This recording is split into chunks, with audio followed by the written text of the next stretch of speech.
तो सीजन 5 के लास्ट में हमने देखा था कि ज़ेवियन ने अपना 3 ईयर एग्रीमेंट पूरा कर दिया है, जिसके बाद यूनिवर्सिटी के साथ उसकी फाइट हो चुकी थी। और यह ज़ेवियन को मालूम हो जाता है कि वो इतना ज्यादा पावरफुल नहीं, जिसकी वजह से उसे मजबूरन गामा एम्पायर को छोड़कर जाना पड़ता है। इसके अलावा ज़ेवियन खुद से वादा करता है कि वो खुद को बहुत ज्यादा स्ट्रॉन्ग करेगा ताकि वो खुद के और अपने प्यारों की हिफाजत कर सके। अब यहाँ battle through the haven season 6 में ज़ेवियन की एक नई कहानी शुरू होने वाली है, जिसके पहले सीन में हम जुनीर को देखते हैं, जिसे मिस्टर लिन ज़ेवियन की सारी कहानी के बारे में बता रहा था कि कैसे उसकी यूनिलो सेट से फाइट हो गई और वहाँ पर क्वीन मेडुसा ने भी उसकी काफी मदद की। यहाँ मिस्टर लिन जुनीर को ये बात भी बता देता है कि आखिर में ज़ेवियन वहाँ से बचकर निकल गया, जो सुनकर जुनीर काफी ज्यादा खुश हो गई थी। मुस्कुराते हुए कहती है कि मैं हमेशा से जानती थी कि ज़ेवियन काफी ज्यादा कमाल का इंसान है, नहीं तो क्वीन मेडुसा जैसी खतरनाक औरत उसकी मदद क्यों करती। ये सुनकर मिस्टर लिन कहता है कि हाँ, तुमने एक बात तो बिल्कुल सही कही कि क्वीन मेडुसा की चॉइस बिल्कुल भी बुरी नहीं है। उसने ज़ेवियन की मदद करके काफी अच्छा काम किया, लेकिन अभी मुझे लगता है कि जुनीर तुम्हें यहाँ से निकल जाना चाहिए, क्योंकि ज़ियाओ फैमिली की हालत काफी ज्यादा खराब है और हो सकता है कि ज़ियाओ फैमिली के दुश्मन यहाँ आकर तुम पर भी अटैक कर दे। जिस पर जुनीर उससे कहती है कि क्या तुम्हें मालूम है कि इस वक्त ज़ेवियन कहाँ पर है। ये सुनकर मिस्टर लिन जुनीर को बताता है कि मेरे अंदाजे के मुताबिक इस वक्त वो रेगिस्तान में होगा और हो सकता है कि वो कैनन एकेडमी की तरफ बढ़ रहा हो। ये बात सुनते ही जुनीर के चेहरे पर एक छोटी सी मुस्कान आ गई थी, जो कि मिस्टर लिन से कहती है फिर तो मैं उसका यहीं पर रुककर इंतजार करूंगी। मैं मेरे लिए ज्यादा फिक्र करने की कोई जरूरत नहीं, बल्कि मैं चाहती हूँ कि एकेडमी के बाहर तुम अपने लिए कोई जगह ढूंढ लो जहाँ पर रुककर तुम थोड़ी देर आराम कर सको। मिस्टर लिन जुनीर की ये सारी बातें सुनकर कहते हैं ठीक है, जैसा आपका हुक्म, मैं एकेडमी के बाहर रुककर आपका इंतजार करूंगा और आपको जब भी मेरी जरूरत पड़े बस आप मुझे हुक्म दे देना। फौरन ही आपकी मदद के लिए हाजिर हो जाऊंगा और इसके अलावा भी अगर मैं आपकी कोई मदद कर पाऊँ तो मुझे जरूर बताना। यहाँ मिस्टर लिन से ये सारी बातें करने के बाद हम देखते हैं कि जुनीर काफी ज्यादा खुश दिखाई दे रही थी और वो यूं ही हंसते मुस्कुराते हुए पहाड़ी से नीचे जा रही थी। अभी रास्ते में जुनीर का सीनियर बाइशन उसे वहाँ पर देख लेता है, जो कि उसे देखकर खुश होते हुए कहता है कि जुनीर तुम यहाँ पर क्या कर रही हो। यहाँ बाइशन दिल ही दिल में जुनीर से प्यार करता था और वो चाहता था कि मैं जुनीर से कुछ देर रुककर बात कर सकूं, लेकिन जुनीर उसे कम्प्लीटली इग्नोर करके अपने सीनियर सिस्टर की तरफ चली जाती है। उसकी सीनियर सिस्टर उसे वहाँ पर देखकर कहती है तो अच्छा तुम यहाँ पर हो, मैंने तुम्हें कहाँ नहीं ढूंढा। जुनीर से कहती है कि तुम्हें अच्छे से मालूम है कि यहाँ एकेडमी का 15 दिन में एडवांस कंपटीशन होने वाला है और मैं चाहती हूँ कि तुम भी उसमें हिस्सा लो। मुझे वैसे भी ये बात जानकर काफी ज्यादा हैरानी हो रही थी कि लास्ट टाइम तुमने इस कंपटीशन में हिस्सा नहीं लिया था, जबकि तुम इस कंपटीशन को जीत सकती थी। सुनकर जुनीर कहती है पिछले साल मैं कुछ ज्यादा ही न्यू कमर थी और मैं नहीं चाहती थी कि मैं इस तरह से अपने सीनियर्स के साथ कंपटीशन करूं, क्योंकि मुझे उम्मीद भी नहीं थी कि मैं तुम लोगों से जीत सकती हूँ। आप लोग बहुत ज्यादा कमाल के हो। ये सुनकर उसके सीनियर सिस्टर गुस्सा हो गई थी और वो उस पर भड़कते हुए कहती है कि तुमने मुझे बेवकूफ समझा है क्या। मैं अच्छे से जानती हूँ कि तुम उस कंपटीशन में हिस्सा इसलिए नहीं ले रही ताकि तुम ज़ेवियन के इंतजार कर सको। पता नहीं वो बेवकूफ पिछले 2 साल से वैसे भी एकेडमी नहीं आया और अब तो ऐसा कहा जा रहा है कि पिछले 2 साल से उसे किसी ने नहीं देखा। पता नहीं वो वापस लौट कर आएगा भी या नहीं। ये सुनकर जुनीर शर्माते हुए कहती है कि मुझे पूरा यकीन है कि इस साल वो वापस जरूर आएगा और इसके बाद वो अपनी सीनियर सिस्टर को लेकर आगे की तरफ चलना शुरू कर देती है। जबकि पीछे खड़ा बाइशन इन दोनों की ऐसी बातें सुनकर काफी ज्यादा गुस्सा हो गया था। वो गुस्से में कहता है कि आखिर इन दोनों को ज़ेवियन की इतनी ज्यादा फिक्र क्यों है। मैं उसके सीनियर हूँ और वो पिछले 2 साल से वापस एकेडमी भी नहीं आया, लेकिन इसके बावजूद भी जुनीर हर वक्त उसी की फिक्र करती रहती है। ये कहते साथ ही बाइशन ने गुस्से में अपने साथ मौजूद दरख्त को पंच कर दिया था, जिससे हमें उसकी ताकत का अंदाजा हो जाता है कि वो कितना ज्यादा पावरफुल है। इसके बाद सीन शिफ्ट होकर हमारे प्यारे हीरो ज़ेवियन पर आ गया था, जो कि अपने पर्पल विंग्स का इस्तेमाल करते हुए रेगिस्तान को क्रॉस कर रहा होता है। अभी अचानक उसके मास्टर कहते हैं कि अगर मेरी बात मानो तो तुम्हें अपने पर्पल विंग्स को क्लोज कर लेना चाहिए, क्योंकि तुम ब्लैक हॉर्न कबीले की काफी ज्यादा करीब पहुंच चुके हो। ये बात सुनकर हम देखते हैं कि ज़ेवियन ने अपने पर्पल विंग्स को क्लोज कर लिया था, लेकिन साथ ही साथ उसको अभी भी ये बात समझ नहीं आ रही थी कि आखिर मास्टर ने मुझे ऐसा करने के लिए क्यों कहा।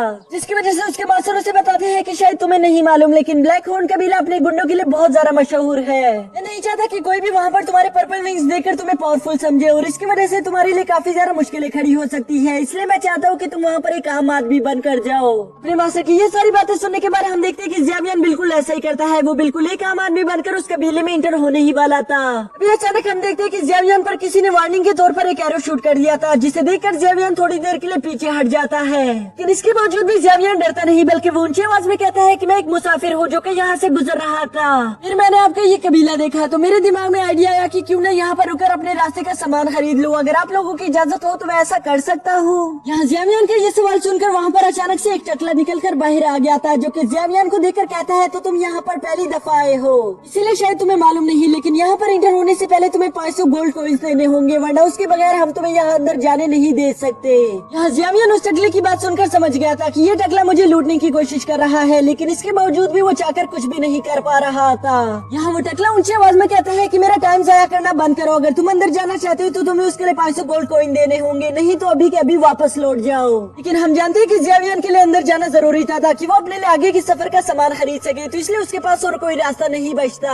वो अपने पास से 500 गोल्ड कॉइन निकालकर उस टकले को पकड़ा देता है, जिसके बाद हम देखते हैं कि उस टकले ने भी ज़ेवियन के लिए मेन गेट को ओपन करवा दिया था। यहाँ उस ब्लैक हॉर्न सिटी में एंटर होने के बाद ज़ेवियन देखता है कि वहाँ पर काफी ज्यादा लोग मौजूद है। इसके अलावा वहाँ पर काफी ज्यादा तादाद में दुकानें भी मौजूद थी, जिसे देखकर वो काफी ज्यादा खुश हो गया था कि अब तो हमें अपने आगे के सफर का सामान मिल जाएगा। लेकिन अभी थोड़ी देर बाद ही हम देखते हैं कि ज़ेवियन एक दुकान से काफी उदास चेहरे के साथ बाहर निकल कर आ रहा था। वो अपने मास्टर से कहता है कि मैंने यहाँ पर चारों तरफ मैप्स ढूंढ लिए, लेकिन यहाँ पर कोई भी दुकान मैप्स नहीं बेच रही, अब बताएं कि हम क्या करें। जिस पर उसके मास्टर कहते हैं कि तुम्हें हार मानने की कोई जरूरत नहीं, क्योंकि मुझे अच्छे से मालूम है कि यहाँ पर हमें कहीं ना कोई मैप तो जरूर मिल जाएगा। सुनने के बाद ज़ेवियन में फिर से थोड़ा सा कॉन्फिडेंस आ गया था और वो दोबारा से मैप्स को ढूंढना शुरू कर देता है। तभी ढूंढते ढूंढते अचानक से वो एक अजीब सी जगह पर पहुंच गए थे, जहाँ ज़ेवियन देखते हैं कि ब्लैक हॉर्न कबीले के कुछ गुंडे मिलकर एक व्यापारी को लूटने की कोशिश कर रहे थे। वो उससे कहते हैं कि तुम्हारे पास जो भी है निकाल कर हमें दे दो। वो व्यापारी काफी ज्यादा डरा हुआ लग रहा था, जिसे देखकर ज़ेवियन पहले तो उसकी मदद करने की सोचता है, लेकिन फिर उसे ख्याल आता है कि मुझे इन लोगों से पंगा नहीं लेना चाहिए। इसलिए वो उन लोगों से कहता है कि मैंने यहाँ पर कुछ नहीं देखा, इसलिए मैं यहाँ से जा रहा हूँ। और ये कहते साथ ही ज़ेवियन वहाँ से पलटकर जाने ही वाला था कि तभी उन गुंडों का लीडर अपने एक बंदे को इशारा करके कहता है कि जल्दी उसे जाकर रोक दो, इससे पहले कि वो यहाँ से जाकर किसी को हमारे बारे में बता दे। अपने मास्टर की तरफ से इशारा मिलते ही हम देखते हैं कि वहाँ पर एक गुंडा ज़ेवियन के सामने आ गया था, जो उससे कहता है कि तुम्हारी किस्मत आज बहुत ज्यादा खराब है, क्योंकि हम यहाँ पर तुम्हें यूं ही जाने नहीं दे सकते, इसलिए तुम्हारे पास जो कुछ भी मौजूद है जल्द से जल्द निकाल कर हमारे हवाले कर दो। जिस पर ज़ेवियन उसे कहता है कि अगर ना किया तो तुम क्या कर लोगे। ये सुनकर तो उस गुंडे को काफी ज्यादा गुस्सा आ गया था, जिसकी वजह से वो फौरन ही उस पर अपनी तलवार से अटैक कर देता है। लेकिन हम देखते हैं कि ज़ेवियन ने बड़ी तेजी के साथ उसे डॉज करते हुए पीछे जंप कर दिया था, जहाँ वो बड़ी तेजी के साथ अपनी हैवी स्वॉर्ड निकालकर उस गुंडे पर अटैक कर देता है। ये देखकर बाकी के गुंडों ने भी ज़ेवियन पर अटैक करना शुरू कर दिया था।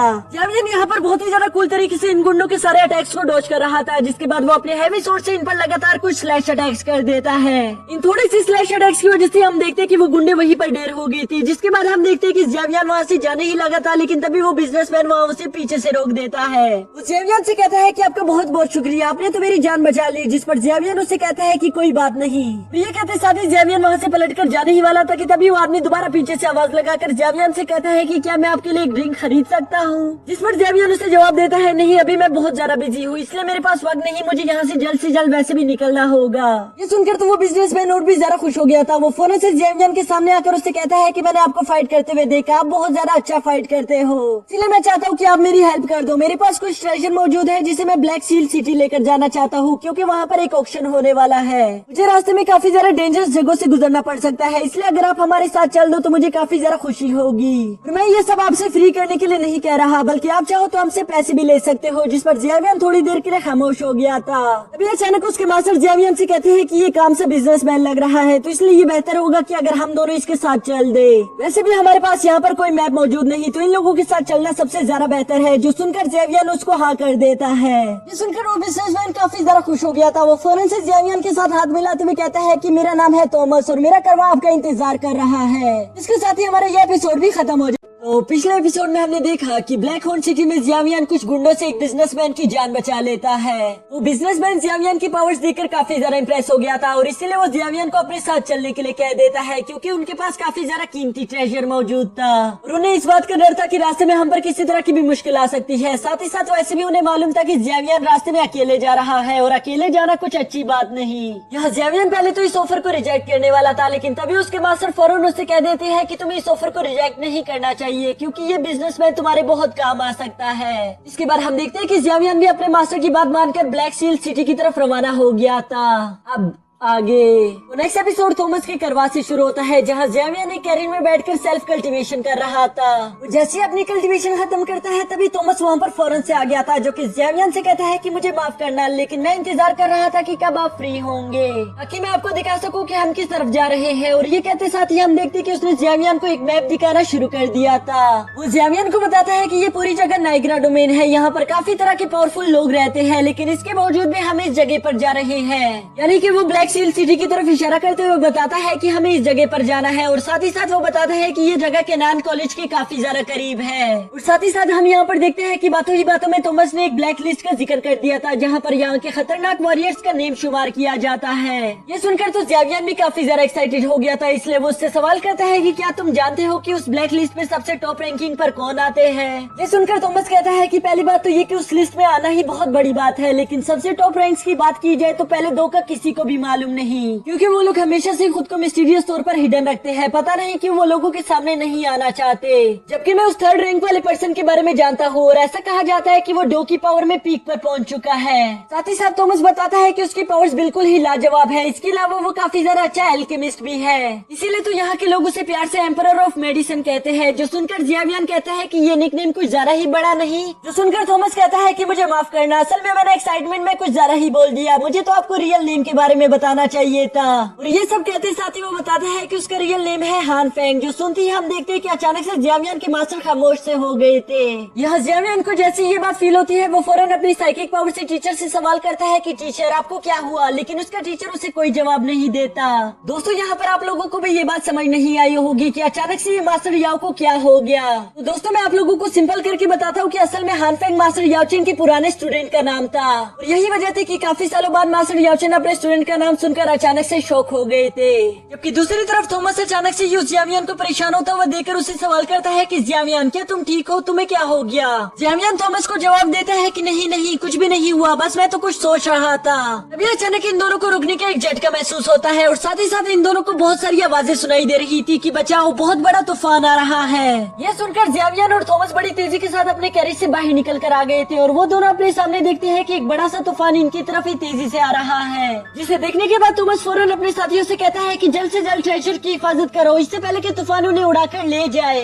यहाँ थॉमस की ये सारी बात सुनते ही हम देखते हैं कि उनके साथियों ने मिलकर वहाँ पर सारा मौजूद ट्रेजर एक जगह पर इकट्ठा कर लिया था, जिसके बाद वो बहुत सारी रस्सियों का इस्तेमाल करके उस ट्रेजर को बांधना शुरू कर देते हैं ताकि तूफान उन्हें उड़ाकर यहाँ से दूर ना ले जाए। जबकि दूसरी तरफ ज़ेवियन अभी भी उस तूफान को काफी ज्यादा गौर से देख रहा था, क्योंकि उसने इससे पहले कभी भी ऐसा तूफान नहीं देखा। अभी अचानक हम देखते हैं कि वो तूफान बड़ी तेजी के साथ थॉमस को उड़ाकर हवा में ले गया था, जिसकी वजह से ज़ेवियन को भी मजबूरन उसे बचाने के लिए उसके पीछे जाना पड़ता है। ज़ेवियन अपनी पर्पल विंग्स की मदद से उसे बचा तो लेता है, लेकिन वहाँ पर धुआं काफी ज्यादा फैल चुका था, जिसकी वजह से वो अपनी करवा को दोबारा देख नहीं पा रहा था। और इसी वजह से हम देखते हैं कि वो थॉमस को लेकर वहाँ नीचे मौजूद एक चट्टान के पीछे चला गया था ताकि वो थॉमस को होश में ला सके, लेकिन थॉमस तो होश में आने का नाम ही नहीं ले रहा था। तभी अचानक ज़ेवियन को एक सोल की आवाजें सुनाई दे देती है जो कि कहता है कि प्लीज मुझे बचाओ। ज़ेवियन उस सोल को वहाँ पर देखकर काफी ज्यादा शॉक हो गया था, क्योंकि उसने अपने टीचर के अलावा कभी भी किसी सोल को नहीं देखा था। यहाँ साथ ही हम देखते हैं कि वो सोल काफी ज्यादा घबराया हुआ लग रहा था, ऐसा लग रहा था कि शायद वो किसी से अपनी जान बचाकर भाग रहा है। तभी अचानक हम देखते हैं कि उस तूफान में से एक बहुत खतरनाक डार्क शैडो वॉरियर निकलकर बाहर आ जाता है, जिसे देखकर वो सोल कह रही थी कि आखिर तुम हो कौन और तुम मुझे क्यों मारना चाहते हो, भला तुम्हारी मेरे से क्या दुश्मनी है। लेकिन हम देखते हैं कि वो शैडो वॉरियर उसे कोई भी जवाब नहीं दे रहा था, जिस पर उस सोल को भी काफी ज्यादा गुस्सा आ गया था। वो कहता है ठीक है, अगर तुम फाइट ही करना चाहते हो तो मैं भी तुमसे फाइट करूंगा। और ये कहते साथ ही वो उस पर अटैक करना शुरू कर देता है, लेकिन हम देखते हैं कि उस सोल का कोई भी अटैक उस शैडो वॉरियर को छू तक नहीं पा रहा था, जिससे हमें अंदाजा हो जाता है कि वो शैडो वॉरियर कितना ज्यादा खतरनाक और तेज है। यहाँ उस सोल को जैसे ये बात मालूम होती है कि मैं शैडो वॉरियर से जीत नहीं सकता, इसके बाद हम देखते हैं कि वो सोल फौरन से आगे की तरफ भागना शुरू कर देता है, लेकिन वो शैडो वॉरियर उसे वहाँ से इतनी आसानी के साथ जाने नहीं देने वाला था, इसलिए वो फौरन से अपने चेनसा का इस्तेमाल करते हुए उसे वहीं पर जमीन के साथ जगड़ देता है। यहाँ वो सोल काफी बुरी तरीके से जगड़ने के बाद उसे कहती है कि प्लीज मुझे माफ कर दो, मुझे यहाँ से जाने दो, मैंने तुम्हारा कुछ नहीं बिगाड़ा। ये सुनकर वो शैडो वॉरियर उससे कहता है कि मुझे नहीं मालूम कि जब तुम जिंदा थे तो तुम किस तरह के इंसान थे, लेकिन अब तुम एक सोल बॉडी बन चुके हो। और शायद तुम नहीं जानते, लेकिन एक सोल बॉडी के होने का मतलब ये है कि तुम मेरा शिकार हो और मैं तुम्हें खा सकता हूँ। जिसके बाद हम देखते हैं कि उस शैडो वॉरियर ने उस सोल की स्पिरिट एनर्जी को एब्जॉर्ब करना शुरू कर दिया था और धीरे धीरे करके वो उसे पूरी तरह से खत्म कर देता है। जबकि दूसरी तरफ ज़ेवियन दूर से ये सब देख रहा था, वो इसे देखकर काफी ज्यादा घबराया हुआ लग रहा था। तभी अचानक हम देखते हैं कि वो शैडो वॉरियर भी ज़ेवियन को वहाँ पर देख लेता है, जिसके बाद उस शैडो वॉरियर ने ज़ेवियन की तरफ बढ़ना शुरू कर दिया था। और यहाँ ज़ेवियन भी पूरी तरह से खुद को रेडी कर लेता है, क्योंकि उसे लग रहा था कि अब मुझे हर हाल में फाइट करनी ही होगी। यहाँ ज़ेवियन को डर काफी ज्यादा लग रहा था, लेकिन इसके बावजूद भी हम देखते हैं कि वो अपनी तलवार को पकड़कर फाइट के लिए खुद को रेडी कर लेता है। तभी अचानक हम देखते हैं कि वो शैडो वॉरियर ज़ेवियन की तरफ बढ़ते बढ़ते अचानक से ही रास्ते में रुक गया था, क्योंकि वो अपनी स्पिरिट आई से देखता है कि वो कोई सोल बॉडीज नहीं बल्कि दो इंसान है, जबकि शैडो वॉरियर को इंसानों से कोई लेना देना नहीं। और इसीलिए हम देखते हैं कि वो शैडो वॉरियर वहाँ से चला गया था। जियावियन यहाँ पर ये सब देखकर काफी ज्यादा शौक हो गया था। उसे समझ नहीं आ रहा था कि अभी ये कुछ देर पहले यहाँ पर क्या हुआ। वो अपने टीचर से भी पूछने की कोशिश करता है, लेकिन उसका टीचर उसके किसी भी सवाल का जवाब नहीं दे रहा था। ऐसा लग रहा था कि शायद उसका टीचर वहाँ पर मौजूद ही नहीं। अब यहाँ जियावियन देखता है कि वैसे भी मसला हल हो चुका है, तो इसलिए वो थॉमस को उठाकर वापस करवा के पास आ चुका था, जिसके बाद करवा दोबारा से अपने सफर पर निकल चुकी थी। जियावियन यहाँ पर अपने कैरेज में बैठकर अभी भी उसे शैडो वॉरियर के बारे में सोच रहा था कि तभी उसके टीचर उसे बताते हैं कि वो जामा एम्पायर का एक हंटर है। मुझे जरा से भी अंदाजा नहीं था कि वो यहाँ पर आ जाएगा, और इसके बारे में मैंने बहुत कुछ सुन रखा है कि ये बहुत ज्यादा जालिम और खतरनाक है। यहाँ अपनी टीचर की बात सुनकर हम देखते हैं कि जियावियन के चेहरे पर थोड़ी सी खुशी आ गई थी, और वो खुश होते हुए कहता है कि मुझे बहुत अच्छा लगा कि आप सही सलामत हो। नहीं तो मैं काफी ज्यादा डर गया था कि पता नहीं आप इतने वक्त से बात क्यों नहीं कर रहे। इस पर हम देखते हैं कि मास्टर याओचन उसके सामने आ गए थे, और वो उससे कहते हैं कि जियावियन अभी तक मैंने तुम्हें बहुत कुछ नहीं बताया। मैं उसी दिन का इंतजार कर रहा था कि किस दिन तुम बहुत ज्यादा स्ट्रॉन्ग हो जाओगे ताकि मैं तुम्हें ये सब बता सकूं। इसके बाद वो जियावियन को बताता है कि मैं सोल टेम्पल से बिलोंग करता था, मेरी रियल बॉडी काफी ज्यादा पावरफुल थी, लेकिन एक धोखे के बाद मैं मरने की कगार पर आ चुका था, और मेरे पास और कोई रास्ता नहीं था सिवाय इसकी कि मैं अपनी सोल को इस रिंग के अंदर कैद कर लूं ताकि मैं इस दिन तक खुद को सरवाइव कर सकूं। और सच बताऊं तो मैं इस बात से काफी ज्यादा खुश भी हूँ, क्योंकि इसी वजह से मेरी मुलाकात तुमसे हो सकी, लेकिन अब मुझे एक रियल बॉडी की जरूरत है। ये सुनकर जियावियन कहता है, मुझे आपकी पिछली लाइफ के बारे में कुछ नहीं मालूम, लेकिन मैं इतना जरूर जानता हूँ कि आप मेरे टीचर हो और आपने मुझे ये सब कुछ सिखाया है। अगर जरूरत पड़ी तो मैं आपके लिए अपनी जान भी दे दूंगा, और जहाँ तक आपके रीइंकार्नेशन का सवाल है तो मुझे जल्द से जल्द फॉलन हार्ट फ्लेम को हासिल करना होगा, क्योंकि उसी की मदद से मैं आपके लिए एक न्यू बॉडी को तैयार कर सकता हूँ। जिस पर उसके मास्टर कहते हैं कि हाँ तुमने बिल्कुल सही कहा, एक रियल बॉडी के बगैर मेरी सोल में इतनी ज्यादा पावर नहीं कि मैं उस शैडो वॉरियर का सामना कर सकूं, और हो सकता है कि हम दोनों की इसी में जान भी चली जाए। जबकि दूसरी तरफ जियावियन भी ये बात अच्छे से जानता था कि वो अकेला उस शैडो वॉरियर को नहीं हरा सकता, और इसीलिए वो खुद से कहता है कि मुझे और पावर्स हासिल करनी होगी। अब इसके बाद सीन शिफ्ट होकर ब्लैक सील सिटी पर आ जाता है, यानी कि ये सारे लोग अपनी मंजिल पर पहुंच चुके थे, जहां जियावियन अपने कैरेज से उतरने के बाद देखता है कि वहां पर बहुत सारे अमीर लोग उस ऑक्शन को अटेंड करने के लिए आए हुए थे। इसके बाद हम देखते हैं कि जियावियन ने भी थॉमस के साथ मिलकर उस सिटी में इंटर होना शुरू कर दिया था, और इसी के साथ हमारा ये एपिसोड भी खत्म हो जाता। तो पिछले एपिसोड में हमने देखा कि जियावियन ब्लैक सील सिटी आ चुका था, जहां हर वक्त खून खराबा और मारदाड़ होती रहती है, और शायद इसी वजह से आसपास के सारे ताकतवर लोग अपने काले धंधे यहीं पर करने के लिए आते हैं। यहाँ ब्लैक सील सिटी में पहुंचने के बाद जियावियन कुछ मेडिसिन और जड़ी बूटियां खरीदने की कोशिश करता है, लेकिन उनकी कीमत बहुत ज्यादा थी। जबकि दूसरी तरफ जियावियन के पास इतने ज्यादा पैसे नहीं थे, इसलिए मास्टर यावला उसकी मदद करते हैं ताकि वो कुछ किंगलोंग लेवल की पिल्स बना सके। इन लोगों का प्लान बहुत ज्यादा सिंपल था कि हम कुछ किंगलोंग लेवल की पिल्स बनाएंगे और उनको गोल्ड्स के बदले बेच देंगे, जिसकी मदद से फिर हम लोग अपनी मर्जी की जड़ी बूटियां और मेडिसिन खरीद लेंगे।